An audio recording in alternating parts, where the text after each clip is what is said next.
god. Oh no, the amount of fucking tries I've done for this fucking intro. Hello guys, I'm going to be showing you how to create an IMVU.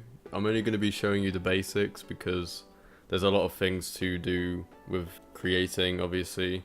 There's a lot more to it, but I'm only going to be showing you the basics, like how to change the color of a product, how to add something on a product, how to make a product, obviously, and how to upload it, which is really just like the basic stuff. Obviously, I can make more videos about more complex things, but for the minute, I'll obviously be showing you how to create a simple product. So obviously, I found this creator here that makes products with textures that you can download onto your computer and edit yourself and make whatever you want. So I found this this puffer jacket, or whatever you want to call it, from this person called 3D Meshes that you can check out. They actually do a lot of good stuff.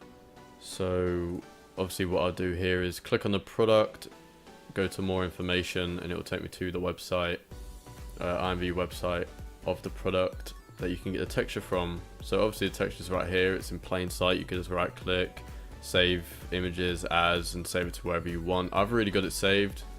Obviously, if you're on this page, just scroll down, there'll be the creator tools.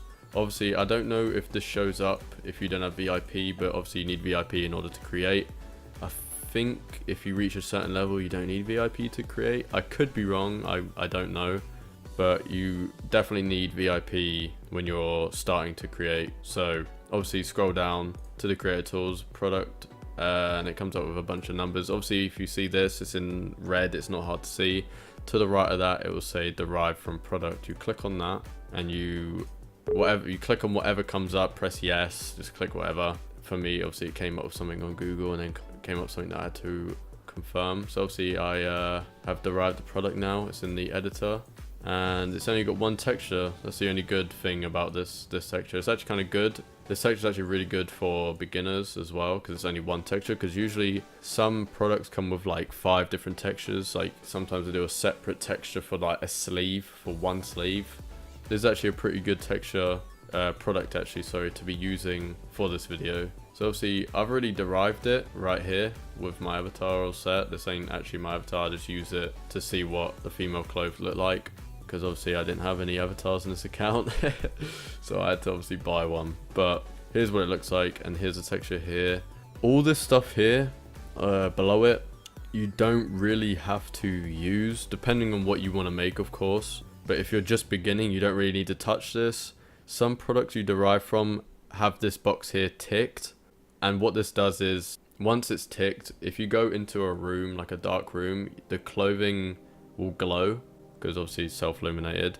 So unless you want that, then turn it off. Like if you don't want it, turn it off. If you want it, turn it, like tick it, whatever. But I always untick it because I just don't see the point in that. It's pretty annoying as well when I get a product and glowing in the dark room. So obviously just untick that if it's ticked. But there's so many different programs you can use to creating. There's Photoshop, there's GIMP, there's you could use fucking MS Paint if you wanted to, but no one uses MS Paint. So we're just gonna use Photoshop because that's what I prefer. I use this a lot. It's the only program I use for creating. I don't use any other programs. So as obviously I'm not making copyright products, I'm just gonna show you how to add things onto it, obviously, which is really simple. If you can find images on Google that are copyright free or whatever you want to use, I'm going to use copyright free, but I have something that I could use to show you how to make. So let's say I wanted to make my thing like Montclair puffer jacket, because they do plenty of those in there online. So really all you've got to do is just go to File, Place, look for the image, make sure the image is in PNG. Make sure the image is in PNG so there's no white background, but obviously if there's a white background you can use the magic wand tool, which in some sense it is helpful, but sometimes it can be really annoying because as this is like kind of white, look, like it's kind of like a cream, but the white will blend in with it, so it'll be like that. It doesn't completely cover it, but obviously it does there if I click there. But just make sure it's in PNG so there's no background and stuff like that, so it just makes it easier for you. So basically you just save it as I saved mine as a PNG. I don't think it really matters if you make it a JPEG or a PNG, but I save it as a PNG. So obviously once you have saved that, the test here, you go to the texture of the product, you go to edit, and you obviously click on it, apply changes, and there it is, the Moncler logo. Obviously with this texture, it's not very high quality, so it's not going to be high quality. It depends on the texture. Obviously this texture isn't really high quality by the looks of things, so obviously I'm not going to be doing that. I'm not going to be making a Moncler jacket. I'm just going to make a simple jacket. So obviously I ain't done anything to this yet, so all I'm going to be doing this is making different colors of it. So what I can do for that is make sure like you've got it all like highlighted in that. And if you go to images, adjustment, all the way down to here, or do Shift Control U, which is a shortcut obviously to do it, but I just do it like this. It's just, I don't know, I can't. So what this basically does is gets rid of all the colors. It just makes it black. Basically, it just makes it black and white, and it just makes it better, I guess, unless you want it to look like that. But the thing is with the black and white, if you want it to make it red, the good thing about making this black and white, if you wanted to change the color of it, obviously you'd want to make it black and white and not the default color, because then it would just be easier for it to color, as you can tell. So what I just did there, obviously I went to images, adjustment, color balance, or Control B for a shortcut, and look, I can make it red, I can make it blue, can make it green, you can do whatever color you want. But obviously, as you can tell, if I made it red, the zip is red also. So how to prevent that is pretty straightforward. You just got to mask it. So what you got to do for that is click on this layer here, Control J. As there's 3 different things that I don't want to be red, I've got to make 3 other layers. I want to keep one layer, like one extra layer at the far back, so it doesn't so the background's still there, so it's all still there.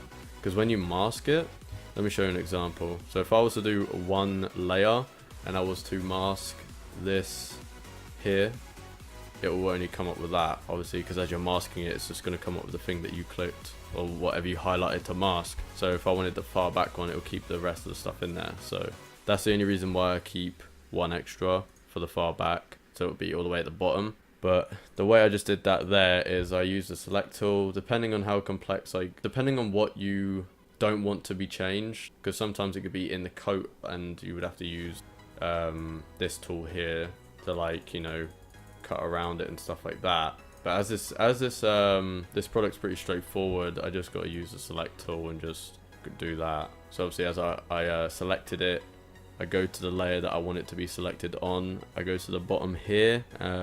It's like a little box with a circle in the middle, and that's the mask to mask it. And obviously I just masked it there. It comes up with a box on the right hand side. And yeah, so I'll follow it up with the other one as well. So I masked all 3 of those. All 3 of those things I don't want to change color. So obviously I go to the very first layer. And if we go back to color balance and make it red, obviously it hasn't changed the zip because we have it masked in a separate layer. So basically that's how you change colors of products. It's pretty straightforward, to be honest. Like, it's really straightforward. But let's say you made it gray from doing Shift Control U, and you wanted to make it darker. You want a black puffer jacket. So to do that, you obviously go to images, adjustments, and levels, or Control L for a shortcut. And I only use this middle one here because they've got all these little arrows, like indicators. I use only the middle one because it just, it's either you want it white or black or whatever. You either just want it black or white, but I want this puffer jacket to be a black puffer jacket, so I'm going to make it black. So obviously I'm going to make it darker, like that. That looks fine, yeah. So we'll save that, put it as test, and we go to edit, test, and then apply, and now we have a black puffer jacket. And obviously once you're done with your product, you obviously apply the changes, click save, and then upload. But this is where you got to obviously get an icon, which is very simple. You can just what I do is let's go on here for now, and it will give me the default Avi. So if I go onto here, and you can actually buy a a hanger, a coat hanger as an avatar, and like if you use that, obviously it will be like a nice little coat hanger for your clothes. And that's basically what I do for my products. As you can tell here, if I was to demonstrate, if I was to show you my shop real quick.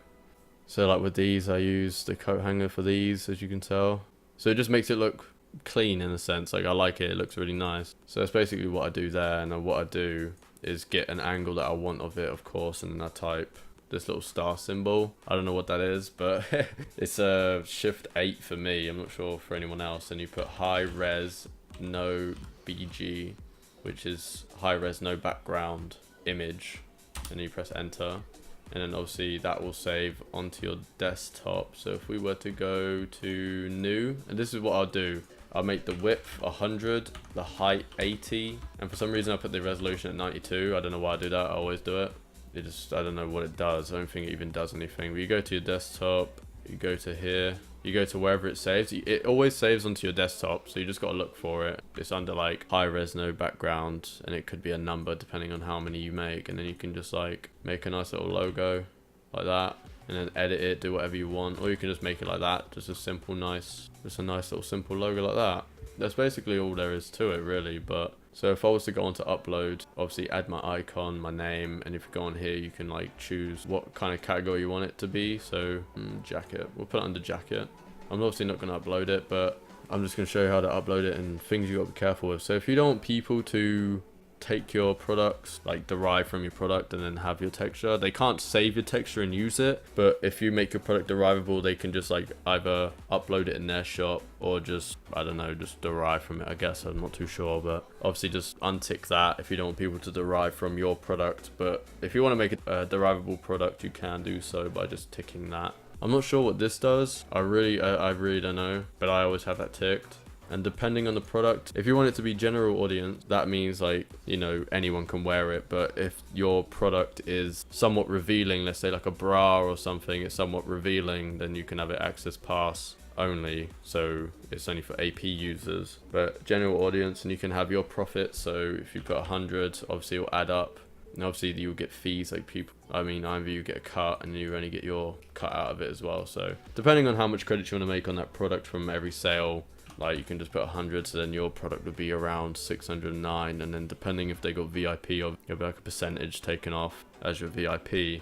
But depending on how much you want your product to be, obviously you wouldn't want it to be too expensive, because you want people to buy your product. Because if it's too expensive, then people are obviously not going to buy it unless they've got the money to buy it. But some people don't really have the credits to spend on a product that's like, I don't know, like 1,000 credits or something. Some people do, some don't. But it is good to have yours relatively low, but it is good to have to obviously get something out of it as well, because it does cost you to like, for example, I'll show you. Let me just put some stuff. So if I put a name, like I put Puffer, obviously you got to pay. So there's 500 credits plus another 454. And yeah, so it's basically like 1,000 credits per product. But obviously the higher levels you get, because there's level 0 to level 7, the higher level you get, the less they'll take off, so you won't have to pay as much. Plus there's another thing called dev tokens also, which help. I think when I saw it, because obviously when you upload the product, at the bottom it comes up with the fees, but then it said like plus something tokens, like amount of tokens. So I don't know if it helps cut so you don't have to spend as much. I'm not too sure. Someone can like help me out with that. But that's basically how you upload it. And obviously when you click on submit to shop, it will automatically open up a web page of like basically this with your product, and it will say like add to peer review or something. It'll be in a big red box like around here anyway, so you can't miss it. But I think when you start creating for a product to get peer reviewed, it takes a while. But I think if you upload more products daily, then eventually they'll just go up instantly. Because with my Nez account, I'm level 0, but when I upload a product, it goes in my shop within like 10 minutes, because I always upload products, continuously just uploading new products. So obviously it won't take as long. But yeah, that's basically it. That's all I can really show you for now on how to create and how to change colors and how to add something on. It's really, really simple. Obviously, you just got to know where to derive from and stuff like that. But this is probably the most simple product you can make. So there's a lot more products that are a lot more complex, but obviously I can make a lot more videos on that as well. But I just felt like I should show you guys the basics on how to create and like get more of an understanding, because some people don't seem to really understand on how to derive, and they don't even know where to go or where to look for products to derive from and just create and put in their own shop. So I felt like I should have made a video like I am now to explain a lot more better. I'm not sure if I explained any better than anyone else, because I'm not really I'm pretty shit at explaining things, but I tried my best. So hopefully if that's helped you guys out, let me know. So obviously this is where the video ends here. I hope you enjoyed this video. I tried my best to explain as much as I can. I cut out so much of this video as well, because the amount of times I was just talking and then like I just didn't talk for like a good 5 seconds or something like that. So I tried cut out as much as I can to make the video as short as I can, and I managed to get it to like 15 minutes, which isn't too bad. And I put as much as I can. I explained a lot of things. I explained about like how to upload and like the cut and the dev tokens and all that. I tried to fit as much as I can. I hope you guys have enjoyed this video. If you did, be sure to leave a like, subscribe, make sure you check out my shops, and yeah, I'll see you guys in the next video.